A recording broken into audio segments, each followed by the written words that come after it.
Hola gente, espero que se encuentren realmente muy bien. Les doy la bienvenida una vez más al canal de Filosofía en Marcha y en esta ocasión vamos a continuar con el análisis de la obra de Hans-Georg Gadamer, Verdad y Método. En esta ocasión ya vamos a comenzar con el punto número 2 titulado La subjetivización de la estética por la crítica kantiana.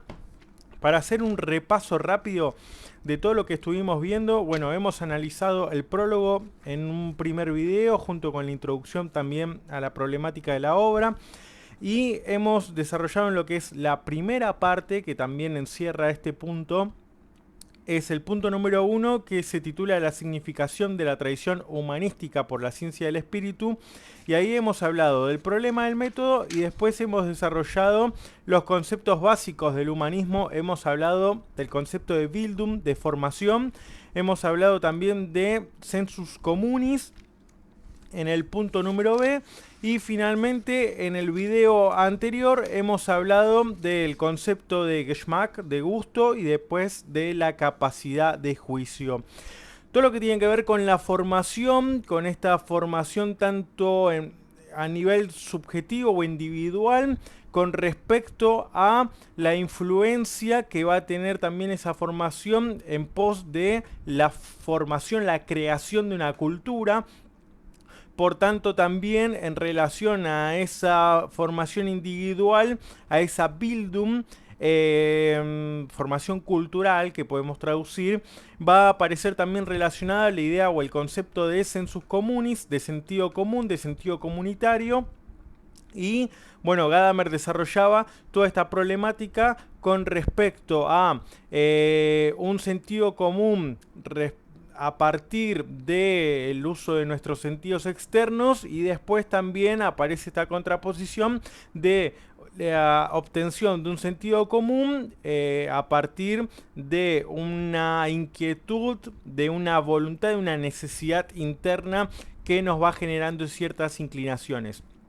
Al mismo tiempo también este sentido comunitario es lo que juega y se vincula justamente con los valores establecidos por una comunidad determinada. Por eso también va a aparecer la idea de Geschmack, la idea de gusto. Y por eso también hemos hablado en el video anterior esta cuestión que el gusto era primeramente algo de interés o sí, dentro que jugaba un rol importante dentro del ámbito de lo moral, de la ética, y que eso después se traslada posteriormente recién a un planteo estético y estrictamente después vinculado a lo que sería la teoría del arte. Después aparecía justamente esta cuestión de la capacidad de juicio y la capacidad de discernimiento.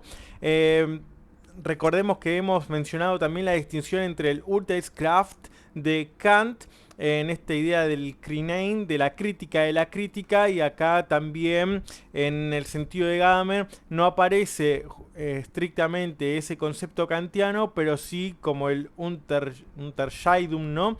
Esta idea también de la diferenciación y que esa capacidad de juicio es lo que nos permite reconocer y tener ese gusto justamente de poder saborear cuáles son los valores que intenta o que maneja determinada sociedad, determinada comunidad.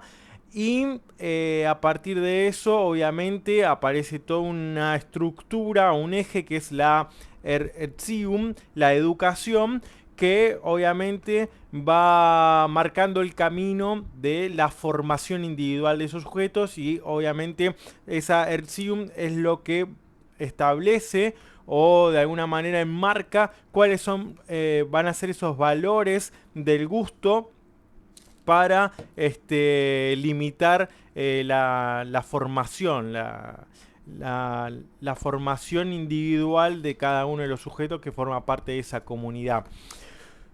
Bien, todo esto nos va llevando obviamente a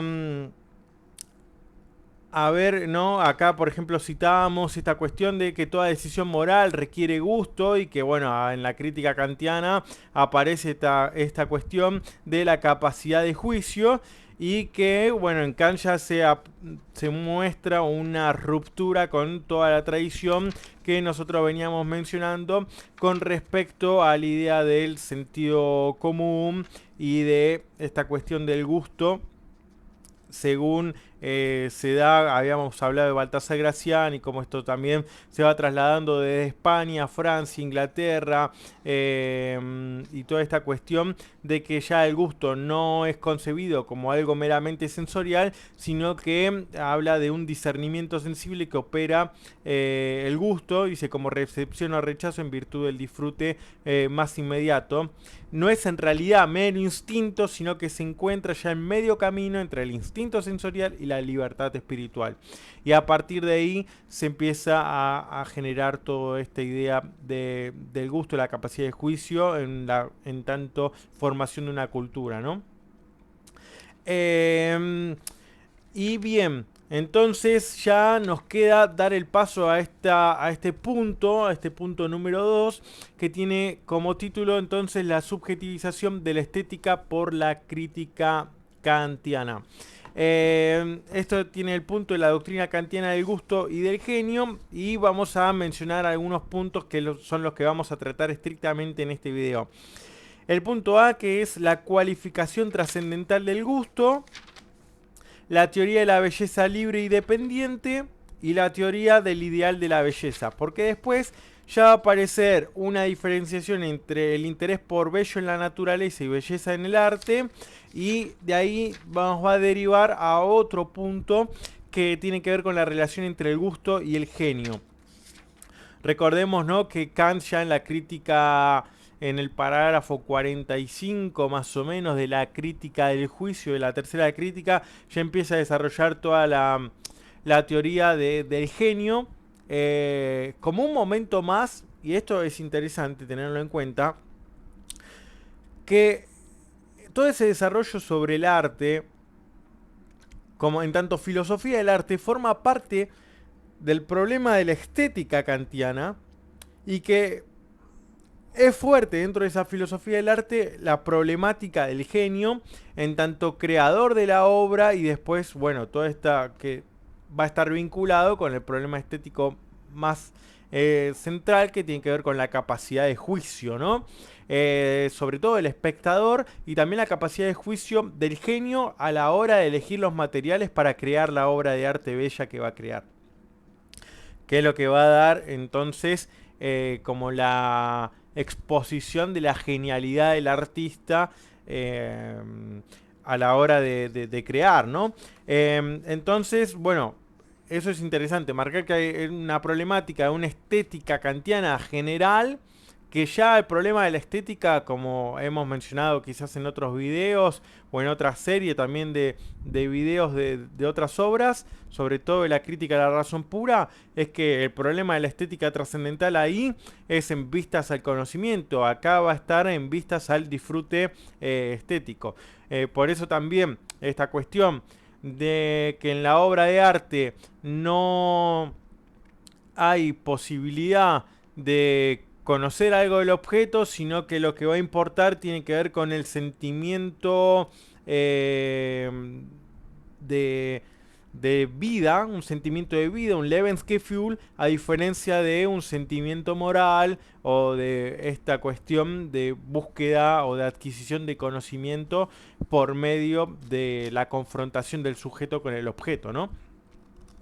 Entonces este sentimiento moral, este sentimiento de vida es lo que va a surgir a partir del juego de las facultades entre imaginación y entendimiento. Y que todo esto tiene que ver con no buscar justamente o no encontrar necesariamente un concepto que delimite el objeto, ¿no? Bueno, todo esto cuestión encima que va a terminar derivando, por tanto, a la problemática del genio y del romanticismo, ¿no? Con el concepto de Spiel, de juego. Que después el propio Gadamer, más adelante en la obra, no mucho más adelante, a ver, recuperación de la pregunta por la verdad del arte, sí, ya en el punto número 3 de esta misma primera parte, empieza a retomar el concepto de ontología de la obra de arte y su significado hermenéutico en el punto número 4 como el juego como hilo conductor de la explicación ontológica. De ahí retoma a Johannes Huizinga con su obra Homo Ludens, ¿no? Y que de hecho empieza el texto de Homo Ludens de Johann Huizinga. Lo debo tener por algún lado. Donde justamente... bueno, no lo veo. En ese texto empieza diciendo que el juego es anterior a toda cultura y que el juego no es algo meramente del ser humano, sino que todos los animales juegan. Entonces que la construcción cultural y que todo lo que tiene que ver con esa idea de la Bildung y de la formación cultural no es más que el resultado de un mero juego y que ese juego va cambiando sus propias reglas para no caer en un absurdo, ¿no? Es una teoría más que interesante porque justamente es después lo que va a terminar derivando en estos textos que ya estaban en Heidegger también, pero por ejemplo en el filósofo argentino Carlos Estrada siempre digo, ¿no? Está el texto del juego existencial y el juego metafísico. Entonces ser en el mundo es un estar ya jugando, ¿no? Y no querer jugar, no querer asumir ese rol protagónico es un modo de plantarse en el juego, ¿no? Después esto, si mal no recuerdo, también tiene todo un vínculo muy fuerte con esta cuestión nietzscheana de la máscara, ¿no? También de asumir un tipo de rol. Bien, la cualificación trascendental del gusto, esta cuestión de que la crítica de la capacidad de juicio surge dentro de una perspectiva que va más allá de la generalidad empírica, es decir, un juicio que trasciende con el gusto algo meramente sensorial, sino que tiene busca una base, un fundamento mucho más profundo, que es aquello a lo que nos vamos a ir adentrando.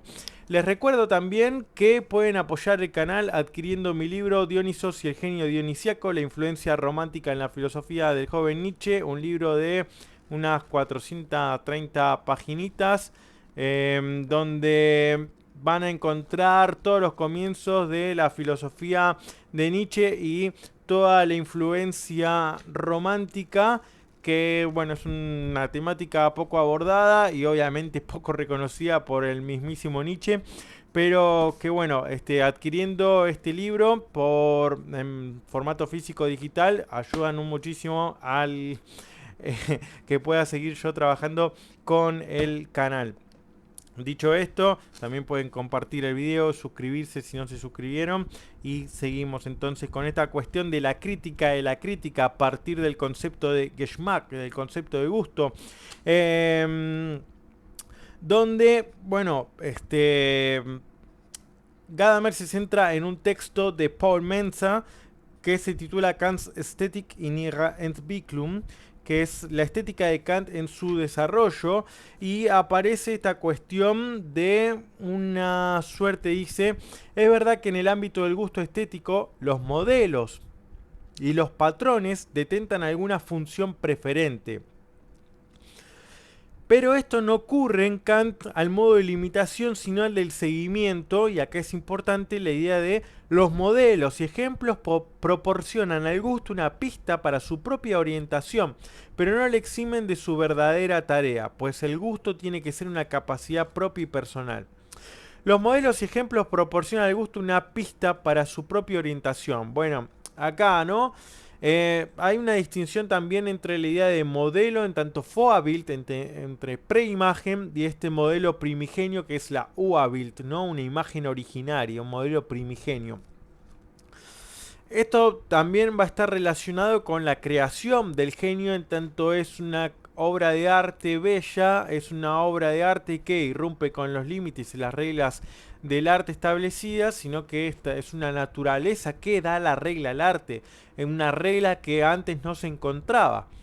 Pero al mismo tiempo esa genialidad está despierta no solo por ese impulso de la naturaleza que podemos conseguir casi como un impulso apolíneo dionisiaco, y este daimon que está atravesando e influyendo a ese artista genial, que por un lado tenemos que distinguir esta idea de genio y de ingenio, eh, por esta cuestión de poder instaurar con su obra de arte bello un modelo y un ejemplo que va a orientar no solamente a la comunidad, sino también sobre todo a aquellos otros artistas que vienen después para que dialoguen entre comillas con la obra de arte cuando se enfrentan con ella y puedan, digamos, de alguna manera despertar esa chispa, despertar su genialidad. Y por eso sirven como modelo y como ejemplo, y además también orienta, genera una inclinación, un modo de relacionarse con esta capacidad de juicio y con esta idea de gusto, ¿no? También. Eh, Después aparece esta idea, y justamente, ¿no? Esta idea de los modelos a seguir es después lo que Nietzsche va a terminar denominando como esta idea de los diálogos de genio a genio, ¿no? De cima a cima, y que uno puede dialogar con esos grandes momentos y genios de la historia, o de determinados acontecimientos a partir de la instauración de esos Wabilt, ¿no? De esos modelos primigenios que se van estableciendo. Después asume también Gadamer que desde el momento en que se trata de un enjuiciamiento estético se eleva la pretensión de una norma supraempírica también, ¿no? Porque no nuevamente este juicio, y es esto que nosotros mencionábamos ya con Baltasar Gracián, es esta cuestión de que no es meramente una cuestión sensorial, empírica, sino que está también a medio camino de llegar a una cuestión más espiritual. Entonces también, ¿no? Aparece esta cuestión de al ir sobre algo a esta idea de ir o de tender hacia algo supraempírico que queda arrebatado cualquier significado cognitivo. Lo que importa y lo que destaca Kant es el sentimiento de placer en el sujeto que se va a ir dando, ¿no? Y tiene que ver con esto que nosotros mencionábamos hace poco, que es el libre juego de imaginación y entendimiento, es el libre juego de las capacidades, una relación subjetiva que es en general idónea para el conocimiento. Es decir, ya en la crítica de la razón pura aparece esta relación entre imaginación y entendimiento. Con esta cuestión de las Vorstellungen, de las representaciones que nosotros nos hacemos sobre el objeto, interviene la imaginación, aporta mucho contenido y después el entendimiento es lo que va a ir delimitando para poder relacionarlo y conceptualizarlo, ¿no? Obtener la idea. Ahora, ¿qué es lo que pasa? Acá, imaginación y entendimiento, como la obra de arte es una finalidad sin fin y no aparece esta cuestión teleológica, tampoco se puede conceptualizar y tampoco se puede concebir lo bello como perfección, porque si hubiera una idea de perfección en la obra de arte estaríamos teniendo en cuenta o mencionando esta cuestión de su utilidad o de su finalidad, cosa que la obra de arte es un fin en sí mismo en todo caso. Y ese fin en sí mismo de la obra de arte tiene que ver con ese libre juego y el sostenerse en ese libre juego, porque esa idea de estar jugando es lo que va generando el placer. La palabra es Lust en alemán, ¿no? Una relación subjetiva que es en general idónea para el conocimiento, es lo que representa el fundamento del placer que se experimenta ante el objeto. Y acá aparece, ¿no? Esta idea que al gusto ya no se le puede dar el nombre de una cognitio sensitiva, cuando se afirma la relación con el sentimiento vital, con el Lebensgefühl. acá el gusto es un gusto reflexivo, ¿no? Por tanto, nosotros también marcábamos que hay una idea de un sentimiento vital y un sentimiento moral, y toda esta cuestión tenía con el deber ser, ¿no? Y con el imperativo categórico que desarrolla Kant, sobre todo en la crítica de la razón práctica, ¿no? Recordemos que crítica de la razón pura y crítica de la razón práctica no es que son dos razones distintas, sino que son dos modos de trabajar y de exponerse de la razón, ¿no? Una en vistas al conocimiento y otro en vistas a la praxis. Cuando Kant llama así al sujeto, el verdadero sentido común está abandonando definitivamente la gran tradición político-moral del concepto de sentido común que hemos desarrollado antes. Y acá aparecen dos cuestiones con respecto al gusto, ¿no? El primero es que es el gusto, efecto libre de juego de todas nuestras capacidad de conocer y que no está limitado a un ámbito específico como están los sentidos externos, y por otro lado el gusto, que tiene un carácter comunitario.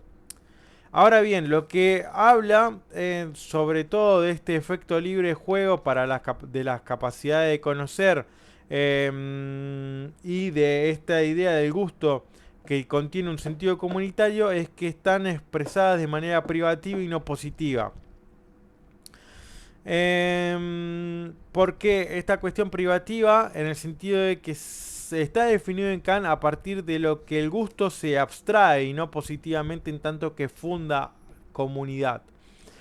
Después, obviamente, aparece toda esta cuestión de por tanto, una cultura del gusto que se va gestando a partir de este efecto del libre juego de las capacidades, en tanto sentimiento vital, y por tanto también de este carácter comunitario, ¿no? Y después pasa entonces, por tanto, cierra esta parte del primer punto con la frase que dice: la crítica de la capacidad de juicio estética no pretende ser una filosofía del arte. Esto que mencionábamos nosotros hace poco. O sea, el tema del genio y de la belleza en el arte, que lo va a comparar con esta belleza del arte que parece ser naturaleza, y que arte bello es arte del genio, y que ese arte del genio es un don de la naturaleza. Dice, no pretende ser una filosofía del arte, por más que el arte sea uno de los objetos de esta capacidad de juicio. El concepto de juicio de gusto estético puro es una abstracción metodológica que se cruza con la distinción entre naturaleza y arte. La estética kantiana es mucho más que filosofía del arte, y que el concepto de genio forma parte de esa filosofía del arte. Y esto lo va a tratar porque en el siguiente punto, en la teoría de la belleza libre y dependiente, va a mostrar que la belleza libre sobrepasa, digamos, los límites de lo que tiene que ver justamente con el mero arte, ¿no? El juicio de gusto, que puede ser un juicio puro y un juicio intelectualizado, es decir, relacionado con un concepto. Por tanto, también esta cuestión del gusto puro y del gusto intelectuado está relacionado y vinculado con una belleza libre y con una belleza dependiente. La belleza libre y la belleza dependiente está también relacionado justamente a un concepto, y el intelectuado tiene que ver con este intento de comprensión, de racionalización, de reflexión en el juicio. El otro es mera sorpresa, mero asombro, mero agrado con respecto al objeto, ¿no? La belleza libre también, ¿no? Tiene que ver con esta idea de no estar pensando en una finalidad, en el objeto y demás. Acá aparece justamente una frase que resume toda esta distinción entre gusto puro, intelectuado, y belleza libre y belleza dependiente. Cuando dice la determinación teleológica, justamente esta finalidad, significa una restricción del placer estético. Y justamente habla acá, ¿no? Y menciona toda una serie de ejemplos que van apareciendo en la crítica kantiana, que dice todo el reino de la poesía, de las bellas artes plásticas, de la arquitectura, así como todos los objetos de la naturales respecto a los cuales no nos fijamos únicamente en su belleza, como ocurre con las flores de adorno. En todos estos casos el juicio de gusto está enturbiado y restringido, ¿no? Porque, ¿qué va a aparecer acá, no? Dice, podemos concebir todos estos elementos a partir de un mero agrado, sin ninguna intención y finalidad, o lo podemos, de alguna manera, pensar, intelectualizar, racionalizar. Entonces, ¿qué es lo que pasa? A un mismo objeto puede juzgárselo de distintos puntos de vista, desde dos puntos de vista diferentes. Uno en tanto belleza libre y el otro en tanto belleza dependiente. El árbitro ideal del gusto para Kant es aquel que puede juzgar a partir de una belleza libre, es decir, según lo que tiene ante los sentidos y no lo que va a juzgar a partir de la intervención de sus pensamientos. Es decir, nosotros podríamos enfrentarnos a una obra de arte y asombrarnos completamente y decir, ay, qué belleza. Y otro momento sería, en lugar de contemplar reflexivamente y entrar en el movimiento del juego de nuestras facultades, entre el juego de imaginación y entendimiento y a tener esa sensación de placer, empezar a intelectualizar esa obra y juzgarla a partir de los materiales que fueron utilizados, de la técnica que se utilizó, de ver las dimensiones que tiene la obra, etcétera, ¿no? Y ya eso es otro momento. Y eso es lo que nosotros tenemos a partir del pensamiento, ¿no? Del mero agrado a partir de nuestros sentidos, ¿no?